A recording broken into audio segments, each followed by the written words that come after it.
paano nga ba matanggal ang ating violation sa Facebook Reels na hindi matanggal-tanggal?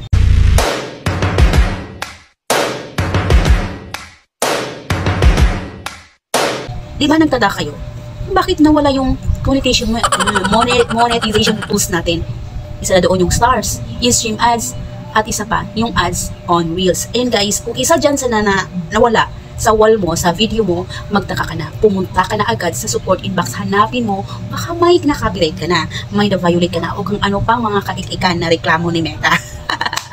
Ayun guys, parang dito lang ano, ang dami ko din naman kasi violation dyan. Okay, by the way, kaya no further ado, tingnan nyo and watch this.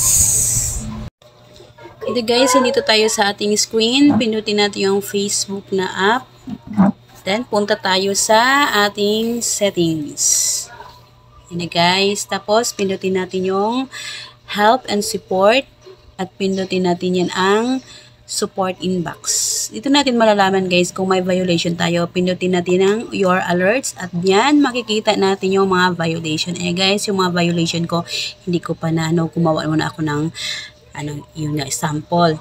Ito nga yung aking violation guys. Ayan na. Iwan ko bakit nagka-violate. Continue lang tayo.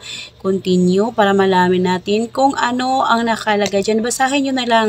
Yan. Wala ang remove, diba? Tapos pupunta tayo sa iba kasi wala yung remove. Pupunta tayo sa ating settings. Ayan. Punta tayo sa settings guys para pupunta tayo doon sa ating activity log. Hanapin nyo yung activity log. Yan. Ayan, yung activity log, pindutin mo at saka pindutin yung public post at hanapin natin yung post na yon na video para ma-delete na natin. Kasi doon walang remove video kasi. Ayan. Dito makikita natin kung kailan natin na-post. Tingnan nyo again guys kung ano yung petsa doon para hindi kayo mahirapan. Ako nakalimutan ko kasi tingnan. Ayan, hanapin nyo muna lang natin yung video. Kasi para matingnan nga natin kung paano siya i-delete. Ayan guys, ayan nakita ko na, ayan na. Pindutin yung tatlong dot dito, makikita yung view. View muna natin, sigurado ito talaga yung video na to na may violation. Ayan, ito nga. Ito talaga guys, ewan ko bakit nagka-violation ito. Video lang naman to dito sa lugar namin. Hindi ko na maintindihan sa Meta Then, i-move to trash na natin. Kasi may violation move to trash. Yan na. May effort tayong kumukuha ng video. Ayan ngayon, nagkakaroon ng violation. I-trash na lang natin. Kumbaga, yung pinaghirapan natin, itatapon natin.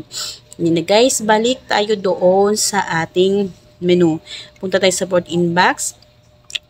At titingnan natin kung may remove video na siya. Your alerts. Again, tapos pupunta tayong video na yan. Hindi ko kasi matanggal-tanggal yan agad-agad. May mga pasikot-sikot pa. Ayan, tingnan natin, i-continue natin yan. Kasi nga titingnan natin yung may remove video na siya. And then, continue pa din. Ayan, continue. Continue rin. Kayo na bahala mag-ano yan ha. Ayan, may remove video na siya. Lumabas na yung remove video. Pindutin yung remove video na yan. Continue. Ayan guys, delete video. Ayan, na-delete. Madi-delete na. O, na-delete niya. Your video was removed. Ayan guys. Tingnan natin doon sa support inbox kapag nandun pa ba o naroon pa ba yung dyan sa your alerts. Wala na.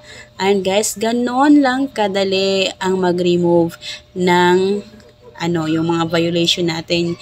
Yung mga copyrighted, madali lang yan. Pero yung mabigat na unoriginal, mabigat na yan. Ayan. Yan yung mga video ko. Pinakita ko lang kung na-delete na ba o wala. Ayan guys. Yan. Problema ko na yan. I-delete ko muna yan mamaya. Yan guys, diba ganun kadali? Kaya ganito lang kadali para maiwasan natin